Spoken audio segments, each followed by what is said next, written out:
चुनाव प्रचार के अंतिम दौर में आज अपने तय कार्यक्रम के तहत निरसा भाजपा विधायक अपर्णा सेनगुप्ता के साथ डोर टू डोर जनसंपर्क चलाया। इस कार्यक्रम में मुख्य रूप से वर्तमान कोडरमा की सांसद अन्नपूर्णा यादव पहुंची और निरसा सहित चिरकुंडा नगर परिषद क्षेत्र में लोगों से जनसंपर्क कर भाजपा के पक्ष में मतदान करने की अपील की। प्रेस को संबोधित करते हुए कोडरमा सांसद अन्नपूर्णा यादव ने कहा कि वर्तमान में पूरा देश मोदी के पक्ष में खड़ा दिख रहा है। जिस तरह से अपने बीते कार्यकाल में मोदी ने बड़े बड़े फैसले लिए और उसे साकार किया, वह किसी से छुपा हुआ नहीं है चाहे वह राम मंदिर का निर्माण हो, धारा 370-35 को खत्म करना हो, बेटी बचाओ बेटी बढ़ाओ अभियान में जहां सैनिक स्कूलों में छात्राओं का प्रवेश नहीं हो रहा था उसमें छात्राओं का भी प्रवेश अनिवार्य करवाया। इसके साथ ही मौजूदा झारखंड सरकार को आड़े हाथों लेते हुए कहा कि आज जहां भी सीबीआई रेड कर रही है, मौजूदा सरकार के मंत्री संतरी के यहाँ नोटों के पहाड़ पकड़े जा रहे हैं। राज्य के खनिज संपदा को दोनों हाथ से लूटने के कारण आज पूर्व मुख्यमंत्री जेल में हैं, न कि किसी जनांदोलन के कारण ये जेल में हैं। झारखंड में सभी 14 सीटों पर हमारी गठबंधन जीत रही है और चुनावी वर्ष होने के कारण विधानसभा चुनाव में भी फिर से एक बार झारखंड की जनता हमारी पार्टी को पूर्ण जनादेश देगी और हम राज्य में भी सरकार बनाने में सफल होंगे। कार्यक्रम में जिला मंत्री अनिल यादव सहित विधानसभा और मंडल स्तर के दर्जनों कार्यकर्ता मौजूद थे। अब नारा नहीं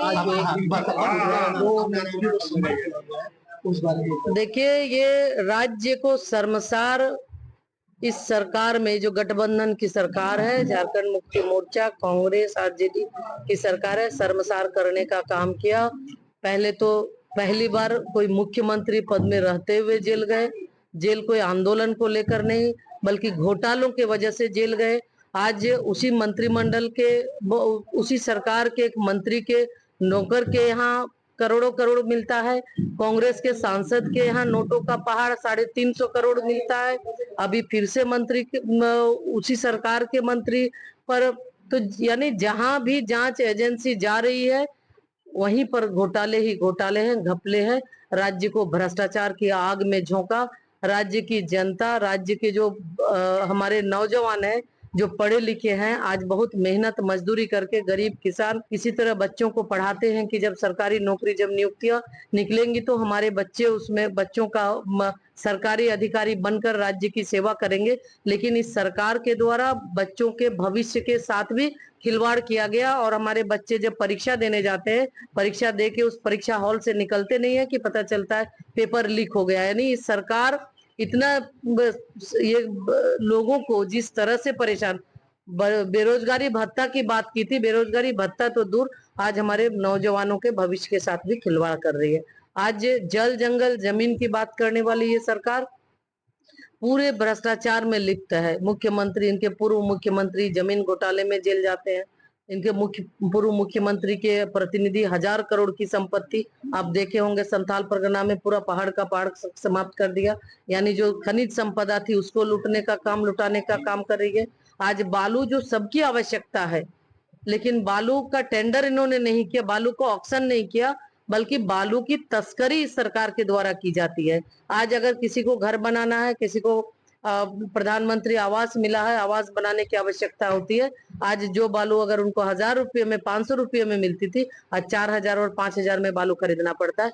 तो ये स्थिति हो गई कि ये हर ओर से, और ट्रांसफर पोस्टिंग उद्योग बन गया है। कहीं भी देखें तो सारे के सारे लोग भ्रष्टाचार में डूबे हुए हैं और सिर्फ मुख्यमंत्री, मंत्रिमंडल के लोग नहीं बल्कि उनके इर्द गिर्द रहने वाले भी, आज जहां भी जाती है ये जांच एजेंसियां, जिसके यहाँ भी उंगली डालती है वो भ्रष्टाचार के दलदल में धंसती जा रही है। इस चुनाव आप आने वाले समय में राज्य की जनता त्रस्त है। निश्चित रूप से करारा जवाब इस सरकार को मिलेगा, इस भ्रष्ट सरकार को देगी। और 2024 चुनावी वर्ष है, लोकसभा के बाद विधानसभा आना है। इस सरकार से लोग त्रस्त हैं।